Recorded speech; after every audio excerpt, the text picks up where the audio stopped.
Hello. Today we will be recording about a topic of the eye which is related to the optics, that is basically astigmatism. I'm sorry, we will just enlarge this. Yes, there we go.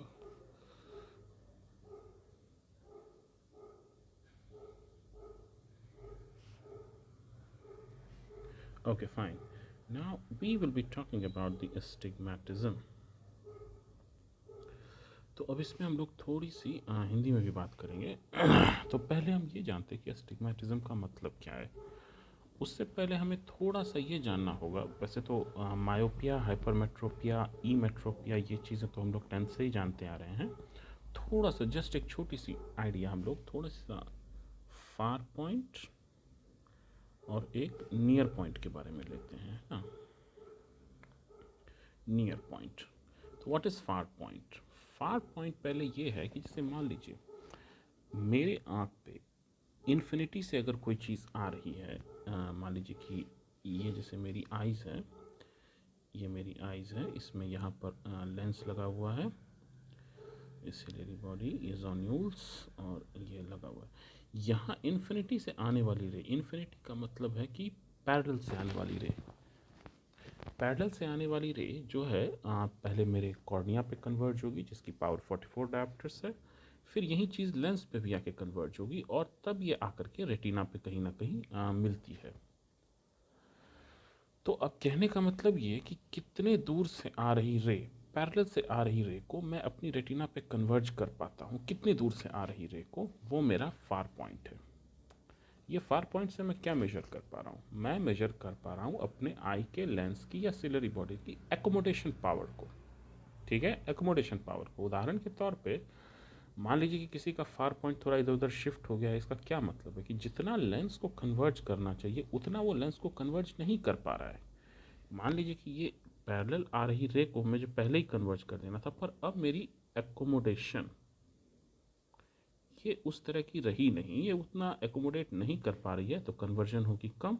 Come conversion होगी तो वो divergent रे ही रह जाएगी जो पीछे जाकर के रेटिना के मीट करेगी, कुछ इस तरह से।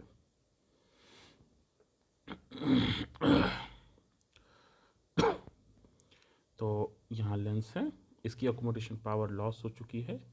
अब ये उतना कन्वर्ज नहीं कर पा रहा है और रे जो है ये रेटिना के थोड़ी पीछे जा कर के मिल रही है। अच्छा, एक बात तो ये, तो कहने का मतलब कि कहाँ से आ रही रे को हम अपनी रेटिना पर कन्वर्ज कर सकते हैं, कहाँ तक से, उसे हम फार पॉइंट कहेंगे। तो farthest point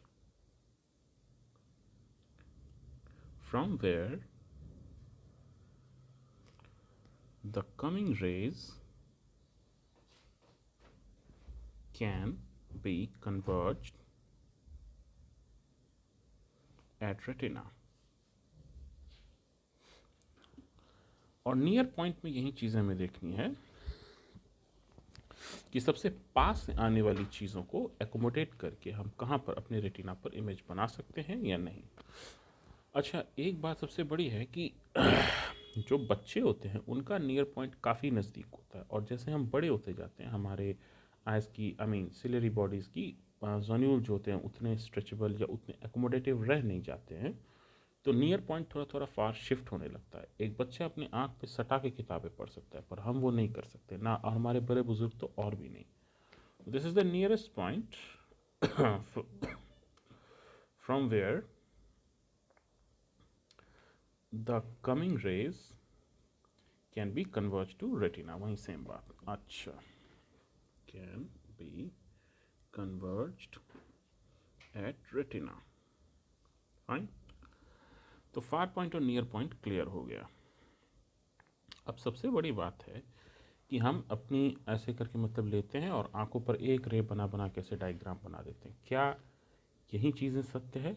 तो जवाब है नहीं। इतना आसान नहीं है कि एक ही 360 डिग्री पे, 360 के 360 डिग्री पर हर एक्सिस पर जो है रे आ जा रही हैं। क्या हम उन सभी एक्सिस को एक जगह डायग्राम पे दिखा सकते हैं? तो जवाब है नहीं। लेकिन अगर उन दोनों में से मतलब उन 360 में से किसी एक्सिस में कंपैरेटिवली कुछ अगर दिक्कत होता है, दिक्कत होने का सेंस ये मान लीजिए कि 90 डिग्री के एक्सिस पर आ रही लाइट और 0 डिग्री के हॉरिजॉन्टल एक्सिस पे आ रही लाइट, 0 से 180 डिग्री तक वाले लाइन, इन दोनों एक्सिस पे आ रही लाइट में अलग अलग डिफेक्ट है। ठीक है, उदाहरण के तौर पे मान लीजिए मैं भी दो एक्सिस बनाऊंगा, एक ये मेरा हॉरिजॉन्टल एक्सिस, एक ये मेरा वर्टिकल एक्सिस। जब हम आंखों को अपने सामने से देख रहे हैं तो ये मेरा आइरिस आपको बना दिख रहा है।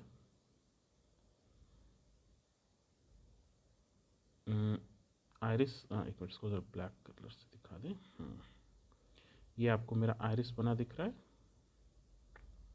इसके बीच में खाली जगह प्यूपिल, इसके अंदर मुझे रेड रेटाइनल रिफ्लेक्सेस दिखना चाहिए। रेटाइनल रिफ्लेक्सेस ऐसा है कि जब हम किसी भी चीज़ को लाइट डालते हैं फंडोस्कोपी या किसी इंस्ट्रूमेंट से, तो जो ब्लड वेसल हैं वो लाल लाइट रिफ्लेक्स करते हैं हमारे रेटिना पे, उसी को हम लोग रेड रेटाइनल रिफ्लेक्स बोलते हैं। तो अब इसमें इन तीन से मतलब हर चारों कोनों से रे जा रही है। तो एक रे जो होगी वो 90 डिग्री पर भी जा रही होगी, एक रे जो होगी वो 0 डिग्री पर भी जा रही होगी। अब सवाल ये आपका उठेगा कि मैंने 90 और 0 ही डिग्री क्यों लिया? क्योंकि सीधी सी बात है कि मैं 360 डिग्री तो ले नहीं सकता था, सीधी सी बात है। तो मैंने कोई दो ऐसे एंगल को चुन लिया जिन्हें कंपेयर करना सबसे आसान था। पर अगर कोई एक्सपर्ट है बहुत तो वो एंगल्स को ऐसा भी चुन सकता है, जैसे कि ये 80 डिग्री पर रख लीजिए और मान लीजिए कि ये मेरा 110 डिग्री है। आई एम सॉरी, ये मेरा, हाँ, एक 80 डिग्री है और एक मेरा 80 और 90 170 डिग्री है। ऐसा कुछ हो सकता है। कुछ इतने एक्सपर्ट होंगे कि ये भी ज़रूरी ना समझे कि दोनों एक दूसरे के परपेंडिकुलर हो, वो कुछ ऐसा ले लेंगे। लाइक ये मान लीजिए 60 डिग्री है और ये 135 डिग्री है। ये आपके ऊपर डिपेंड करता है कि आप किन दो चीज़ों को कंपेयर करना है। सबसे आसान कंपेयर करना ऐसे ये इस वाले एक्सिस पर है, और ये जो एक्सिस है इसको हम लोग बोलते हैं ऑब्लिक एक्सिस, और ये जो है इसको बोलते हैं सिजर लाइक एक्सिस, है ना, कैंची जैसा दिख भी रहा है थोड़ा थोड़ा।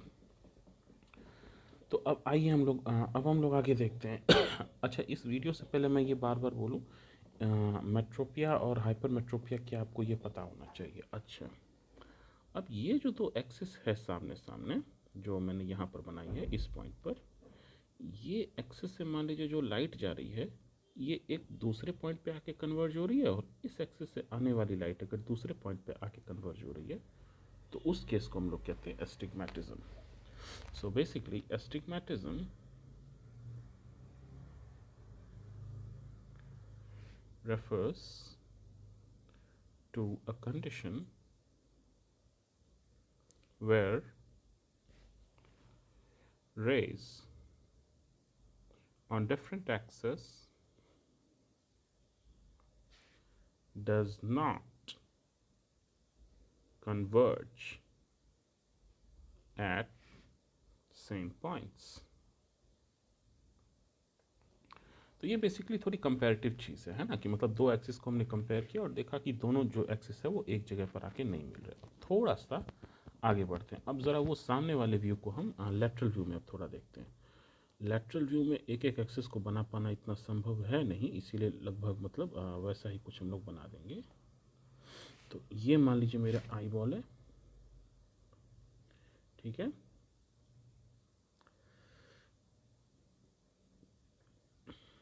ये सिलेरी बॉडीज, जोन्यूल्स, लेंस।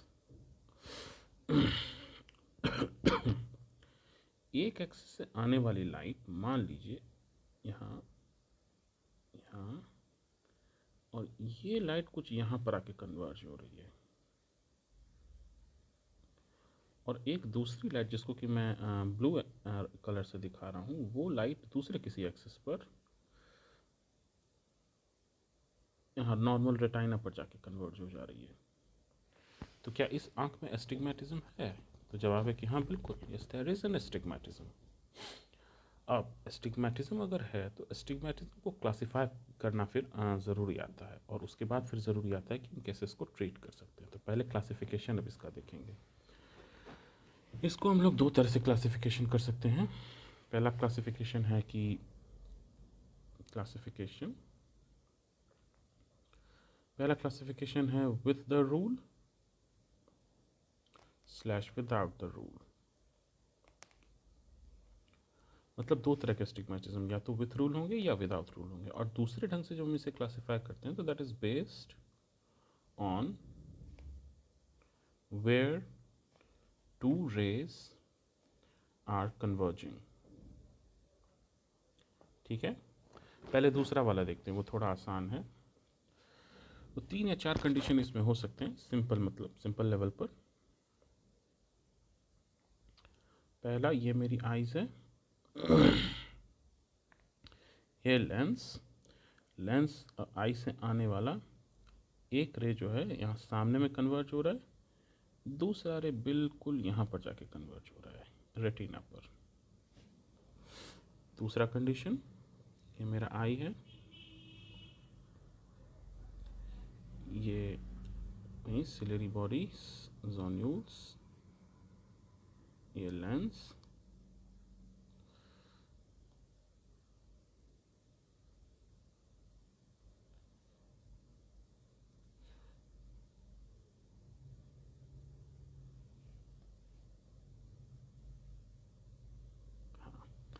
दूसरा कंडीशन ये है कि एक रे जो है आ रही है वो थोड़ा पीछे जाके मिलती है, यानी पीछे जाके थोड़ा कन्वर्ज होती है, और एक रे जो है ये बिल्कुल सामने से आकर के यहाँ पर ही मीट कर जाती है।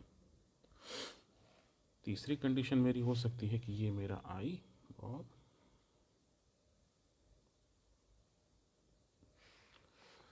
इधर लेंस,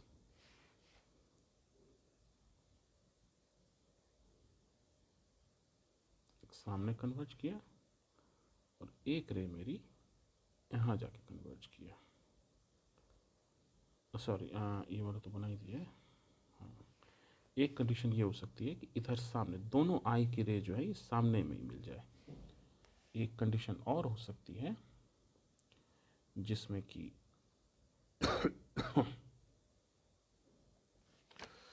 एक कंडीशन और हो सकती है जिसमें कि ये जो रेज आ रही हैं ये रेज बिल्कुल ऐसे सामने से आए और एक रे, दोनों ही रे मतलब पीछे जाके मिले, बिल्कुल पीछे जाके मिले।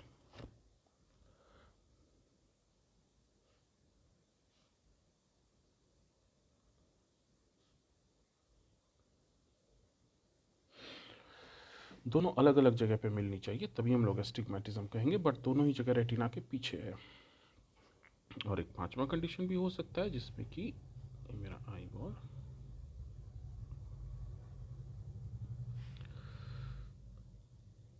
एक जो आई का रे है ये सामने आके मिलेगा और एक जो आई का रे है ये पीछे जाके मिलेगा।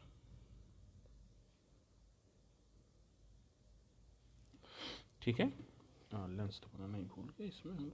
हाँ हाँ, अच्छा, अब अगर आपके दोनों रेस आई के आगे या आई के पीछे, मतलब दोनों रेस आपके गलत हो रहे हैं, दोनों ही रेस गलत हो रहे हैं और सेम डायरेक्शन में, चाहे आगे या पीछे, तो वैसे स्टिग्मेटिज्म को कंपाउंड स्टिग्मेटिज्म कहते हैं। मतलब एक से ज़्यादा एक्सिस जो है वो गलत है, मतलब नॉट नॉर्मल है, तो इसीलिए इनको कंपाउंड कहा जाता है। और अगर इनके एक एक्सिस में से कोई एक रेटिना पर बन रहा हो और दूसरा आगे या पीछे हो तो उसको सिंपल स्टिग्मेटिज्म कहते हैं। और अगर एक आगे और एक पीछे हो तो उसको मिक्स्ड स्टिग्मेटिज्म कहते हैं। तो इस हिसाब से इनके नाम कुछ हम लोग देख लेते हैं। पहला, एक आगे मिल रहा है और एक रेटिना पर जाके मिल रहा है, तो इसको हम लोग कहते हैं सिंपल मायोपिक एस्टिग्मेटिज्म। उसी तरह से ये जैसे है, इसे हम लोग कहेंगे सिंपल हाइपरमेट्रोपिक एस्टिग्मेटिज्म। तीसरा, कंपाउंड मायोपिक एस्टिग्मेटिज्म। चौथा, कंपाउंड हाइपरमेट्रोपिक एस्टिग्मेटिज्म, और ये मेरा मिक्स्ड एस्टिग्मेटिज्म। ठीक है, अब आ जाते हैं पहले क्लासिफिकेशन पर, जो थोड़ा सा आपको लगेगा मुश्किल। वो क्या कहता है, विथ रूल और विदाउट द रूल।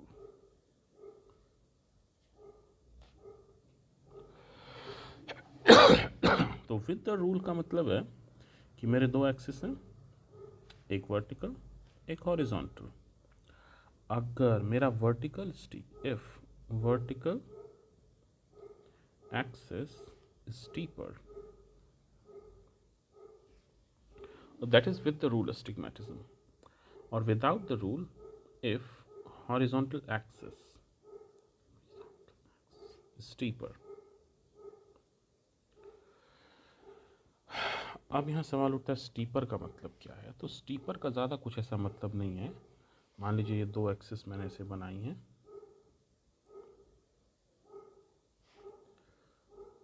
सॉरी,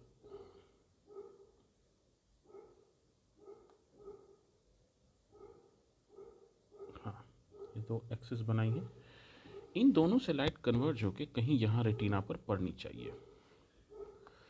तो कहीं यहाँ रेटिना पर पड़नी चाहिए, तो रेटिना पे जैसे पड़नी चाहिए आई को, तो ये। अब मान लीजिए दोनों अपने अपने एक्सिस से अलग अलग कन्वर्ज करते हैं। ये एक कोई हॉरिजॉन्टल एक्सिस है, इसको मान लीजिए कि ये वर्टिकल एक्सिस है। चलिए, अब इसमें हम लोग क्या देखते हैं कि दोनों अपने अपने जगह से अलग एक्सिस करेगा। इसको हम एक डिफरेंट कलर में दिखाते हैं दोनों के रेस को। ये वर्टिकल एक्सिस पर आने वाली रे कन्वर्ज होती है और ये रेटिना के थोड़ा पीछे जाके मिलती है। ठीक है, दूसरे एक्सिस पर आने वाली रे जो है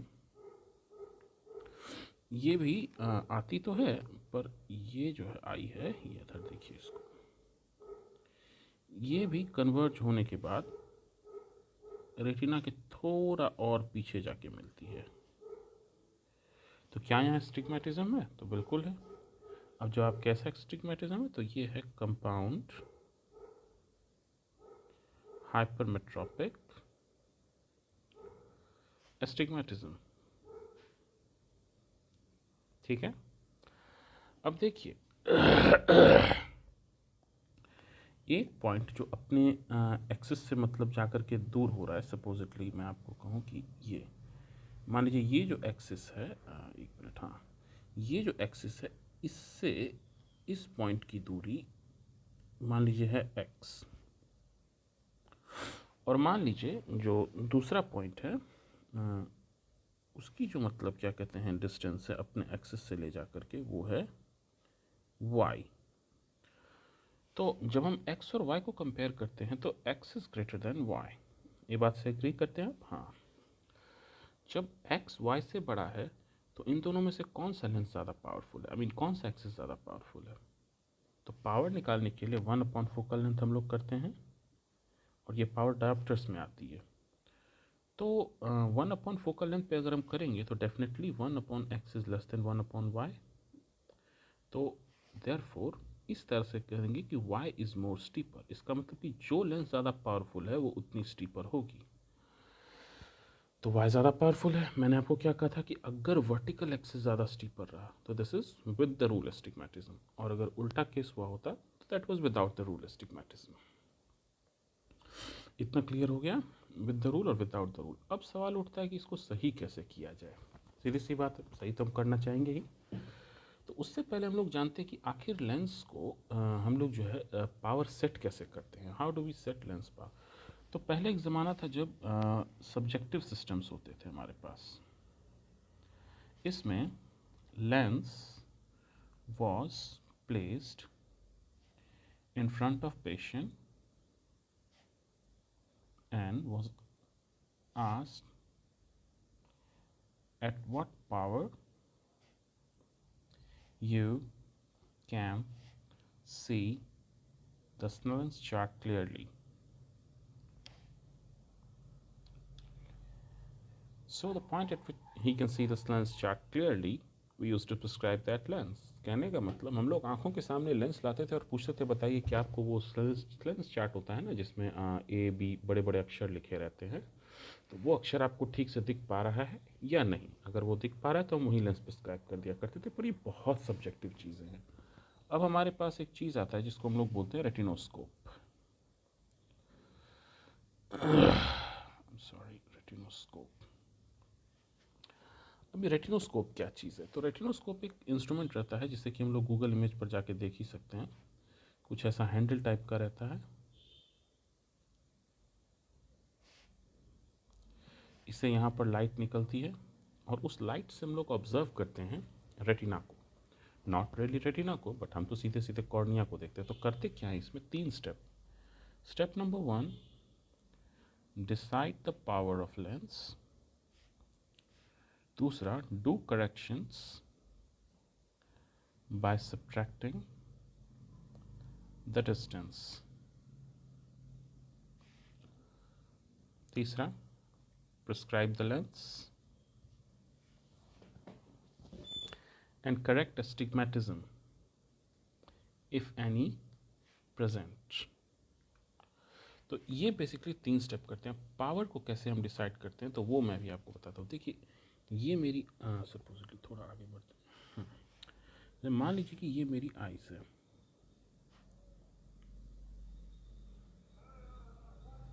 राइट, ये मेरा आइरिस, ये बीच में मेरा प्यूपिल।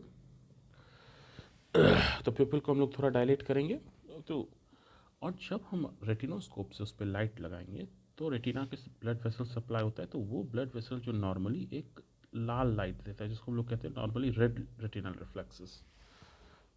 यही चीज़ अगर वाइट हो जाए तो उसे हम लोग कहते हैं ल्यूकोकोरिया, मतलब वाइट रेटिनल रिफ्लेक्स।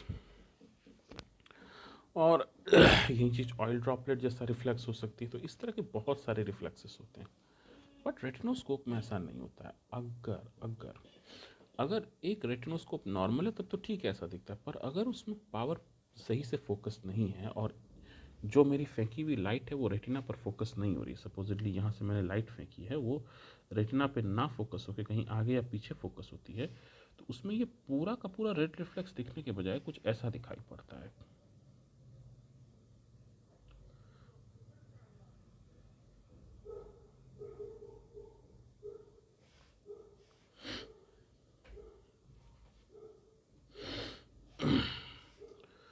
तो ये पूरा रेड रिफ्लेक्स दिखाई पड़ने के बजाय बिल्कुल ऐसा कुछ पतला सा स्ट्रीक के फॉर्म में दिखता है। किसके फॉर्म में? In the form of a streak. Streak like reflex if image not converge on the retina।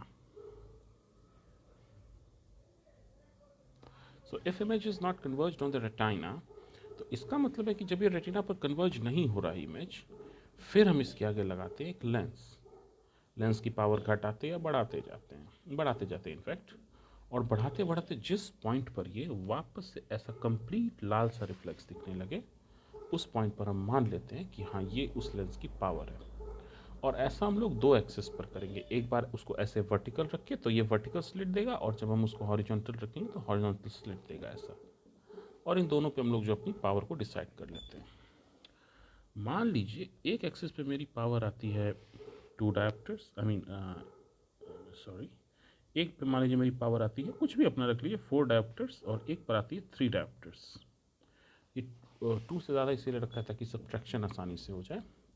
4 dioptre 3 dioptre, ठीक है। तो ये मैंने पहले पावर डिसाइड कर ली। दूसरे स्टेप में मैं क्या करूँगा, मैं डिसाइड करूँगा कि क्या मेरा सब्ट्रैक्शन है। अब क्यों वैसा करते हैं, देखिए जब भी हम कभी भी किसी भी तरह के फंडोस्कोपी या एग्जामिनेशन ऐसा करते हैं तो हमारे आई को पहले ईमेट्रोपिक होना चाहिए। वो ईमेट्रोपिक आई है या नहीं, ये डिसाइड करने के लिए हम लोग क्या करते हैं, पैरेलल रेस आंख पर डालते हैं और फिर देखते हैं कि रेटिना पर कन्वर्ज हुई या नहीं हुई। नेचुरल सी बात है इसमें नहीं, पर क्या हम इन्फिनिटी पे जा सकते हैं? क्या हम 6 मीटर दूर से वो रिफ्लेक्स लेके टेस्ट कर सकते हैं? तो जवाब है नहीं। हम लोग जनरली हाफ हैंड डिस्टेंस पे करते हैं, जो मुश्किल से आधा मीटर रहता है। लेकिन नेचुरली तो हमें चले जाना चाहिए था इन्फिनिटी पर। अब डायोप्टर में पावर लिखी है और हम आ गए हैं आधे पर, तो डिस्टेंस को डायोप्टर में पहले सीधे सीधे कन्वर्ट कर देते हैं। For example if I am at half hand distance यानी 50 सेंटीमीटर्स पर, तो 50 centimetre is equal to 0.5 metres. इसको डायोप्टर में कैसे कन्वर्ट करेंगे, तो it will be like 2 dioptres.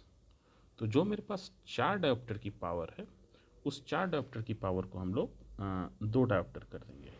इसका मतलब 2 डायोप्टर इस एक्सिस पर, और इस एक्सिस पर भी मान लीजिए हाफ डिस्टेंस से किया तो 1 डायोप्टर इस एक्सिस की। तो इतनी जो है मेरी ये डिफेक्ट है। कहाँ पर? ये मान लीजिए वर्टिकल डिस्टेंस पे, ये मान लीजिए हॉरिजॉन्टल डिस्टेंस पे, इतनी डिफेक्ट है।